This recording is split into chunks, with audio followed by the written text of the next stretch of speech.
Hello, today we're going to be taking a quick look at To Kill a Mockingbird Chapter 4. So Chapter 3 starts out with Scout telling us about pretty much how the rest of her school year was pretty boring for her. And again, we know that she is a really intelligent little girl. We also find out that every day after school, she runs home past the Radley house. And there's this knot hole, which is on your screen here, which is an opening in a tree. And this one time she passes and sees something shiny and tinfoily. And she finally works up enough courage to go and check what's inside the hole. And she comes to find 2 pieces of gum. Now, to us, big deal. Who cares if you find some gum in a knot hole? But to her and to people during the Great Depression, gum would have been like a treat that they wouldn't always get. So she's super excited. Now, what does she do? She runs home, inspects the gum, and decides, well, this is from the Radley house. Maybe it's poisoned. Better check. So she gives it a good lick, and she decides that when she doesn't die after 10 minutes, that she's just going to jam both pieces in her mouth and create this big wad of gum. So Jem comes home and expresses his concern with Scout, just picking up random gum she found in a knot hole down the street, and he makes her spit it out and gargle. Now in the story, it becomes summertime, and the kids are together at this point, and they walk past the knot hole and notice something shiny again. And there's this jewelry box wrapped in tin foil, and they find 2 Indian head pennies. And they're thinking, should we keep it? Chewing gum's one thing, but this is money. Should we leave it? Maybe it's somebody's hiding spot. So they're trying to figure out what the heck is going on with this knot hole. Since Summer's here, we also know that Dill has come back to town. In Scout's own words, she says, "Summer was everything good to eat. It was 1,000 colors in a parched landscape. But most of all, summer was Dill."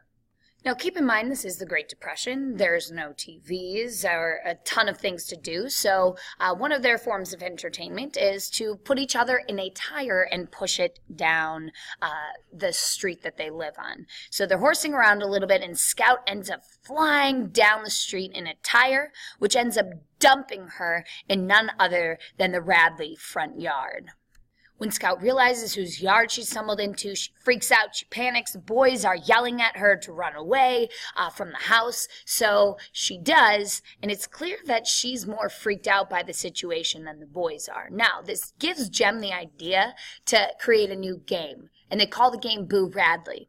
And basically what they decide to do is reenact Boo Radley's life in the front yard and kind of create their own version of how they think Boo Radley and his family live. Here's how it's described in the book. It was a melancholy little drama, woven from bits and scraps of gossip and neighborhood legend. Mrs. Radley had been beautiful until she married Mr. Radley and lost all her money. She also lost most of her teeth, her hair, and her right forefinger. Dill's contribution. Boo bit it off one night when he couldn't find any cats and squirrels to eat.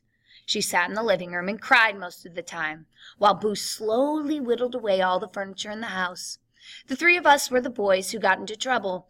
I was the probate judge, for a change. Dill led Jem away and crammed him beneath the steps, poking him with a brush broom. Jem would reappear as needed in the shapes of the sheriff, assorted townsfolk, and Miss Stephanie Crawford, who had more to say about the Radleys than anybody in Maycomb. When it was time to play Boo's big scene, Jem would sneak into the house, steal the scissors from the sewing machine drawer when Calpurnia's back was turned, then sit in the swing and cut up newspapers. Dill would walk by, cough at Jem, and Jem would fake a plunge into Dill's thigh. From where I stood, it looked real.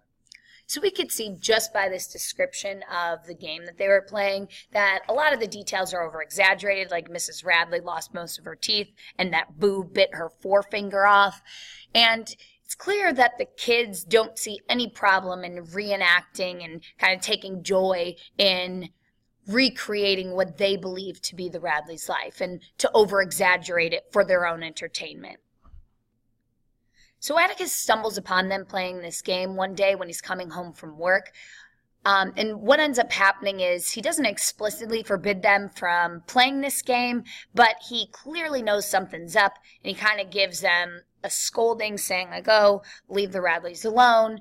But he never, again, tells them they can't play the game. So, of course, Jem decides that since he never said that they couldn't play the game, that they're going to keep on doing so. Scout's a little sad, though, because she wishes Atticus would have told them they could no longer play the game, because we come to find out that something happened when she rolled into the Radley front yard, and she heard something from inside the house. Here's the lines from the book. Atticus's arrival was the second reason I wanted to quit the game. The first reason happened the day I rolled into the Radley front yard. Through all the head-shaking quelling of nausea and Jem's yelling, I had heard another sound, so low I could not have heard it from the sidewalk. Someone inside the house was laughing. Now, she leaves it up to our imagination as to what type of laughing this is. So, clearly, again, we know that someone's watching them. Most likely this someone is Boo Radley. We found out earlier when Jem goes and smacks the house that they see the blind move.